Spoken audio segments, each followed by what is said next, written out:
Hello दोस्तों, आप सबको हमारे चैनल माइथोलॉजिकल डिस्कस में बहुत बहुत स्वागत है।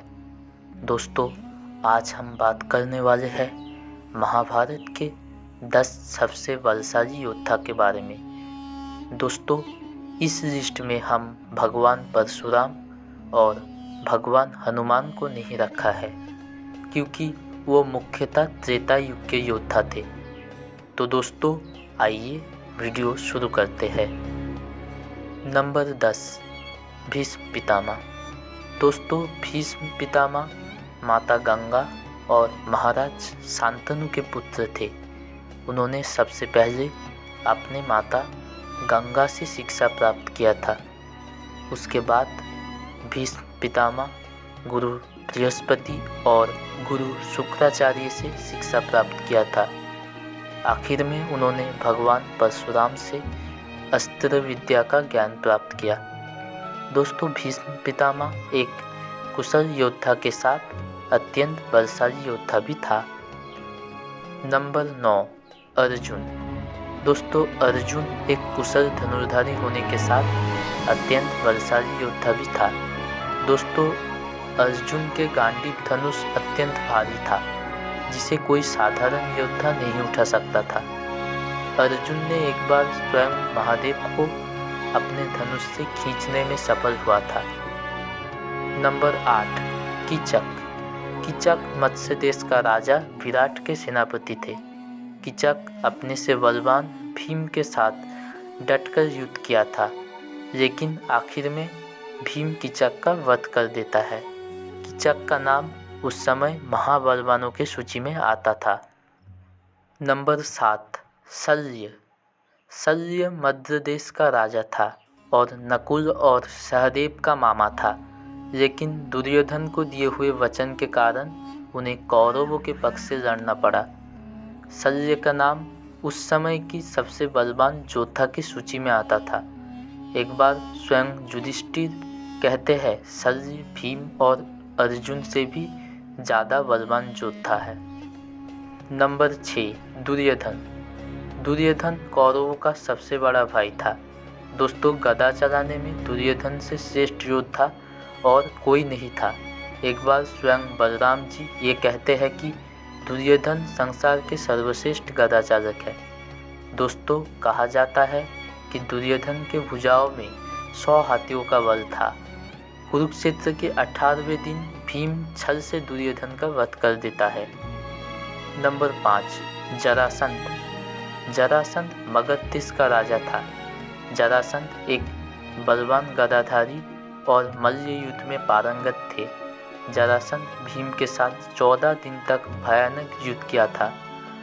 आखिर में भीम भगवान श्री कृष्ण की सहायता से जरासंध का वध किया। दोस्तों, जरासंध उस समय के सबसे बलवान योद्धाओं में एक था। नंबर 4, कंस। कंस जरासंध के जमाई और मथुरा का राजा था। कंस उस समय के सबसे क्रूर राजाओं में एक था। कंस अनेकों राजाओं को पराजित किया था और उसे बंदी बनाया था। कंस ने अनेक राक्षसों को पराजित करके अपने अधीन किया था। कंस अत्यंत बलवान होने के साथ एक कुशल मल्ल योद्धा भी था। आखिर में भगवान श्री कृष्ण कंस का वध किया था। नंबर 3, भीमसेन। भीम पांडवों में सबसे ज़्यादा बलवान योद्धा था। दोस्तों, कहा जाता है कि भीम के भुजाओं में 10,000 हाथियों का बल था। भीम ने जरासंध, कीचक, हिडिंब जैसे अपने समय की बहुत सारे बलवान योद्धाओं को पराजित किया था। भीम दुर्योधन अंतिम युद्ध के दौरान भीम ने छल से दुर्योधन का वध किया था। नंबर 2, कर्ण। दोस्तों, भीम के तरह कर्ण के भुजाओं में भी 10,000 हाथी का बल था। इसका उल्लेख धृतराष्ट्र और युधिष्ठिर दोनों ने ही किया था। कर्ण ने एक बार महाबली जरासंध को मल्ल युद्ध में पराजित करके जीवन दान दिया था, वो भी सिर्फ आधा दिन में। इसके अलावा कर्ण ने एक बार पूरे पृथ्वी को 4 अंगुल ऊपर उठा दिया था। इससे आप कर्ण की बल का अंदाज़ा लगा सकते हो। नंबर 1, श्री कृष्ण और श्री बलराम। दोस्तों, इसमें कोई संदेह नहीं कि श्री कृष्ण और श्री बलराम दोनों महाभारत के सबसे बलवान योद्धा थे। पहले बात करते हैं श्री कृष्ण के बारे में।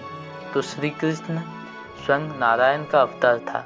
उन्होंने बाल्यकाल में ही पूतना, केसी, वकासुर जैसे कई सारे शक्तिशाली राक्षसों को वध कर दिया था। मात्र 16 वर्ष की उम्र में उन्होंने चारु, उषा और महाबली कंस जैसे महान मल्लयोद्धा का वध किया था। श्री कृष्ण ने बिना अस्त्र उठाए कुरुक्षेत्र युद्ध में पांडवों को जीत दिलाया था। दूसरे तरफ बलराम जी आदि अनंत शेषनाग का अवतार थे। बाल्यकाल में उन्होंने धेनुकासुर, प्रलंबासुर और मुष्टिक जैसे योद्धा का वध किया था।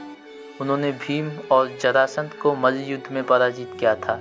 एक बार बलराम जी और हनुमान जी के बीच भीषण गदा युद्ध हुआ था और दोनों बराबरी में थे, लेकिन एक समय बलराम जी का क्रोध बहुत ज़्यादा बढ़ जाता है और वो अपने गदा छोड़ के अपने हल को हाथ में ले लेता है।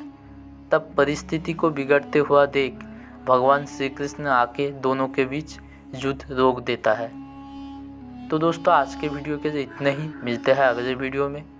हमारे चैनल के हर वीडियो के नोटिफिकेशन सबसे पहले पाने के लिए हमारे चैनल माइथोलॉजिकल डिस्कस को सब्सक्राइब करें। वीडियो अच्छा लगा तो लाइक करें और दोस्तों में ज़्यादा से ज़्यादा शेयर करें।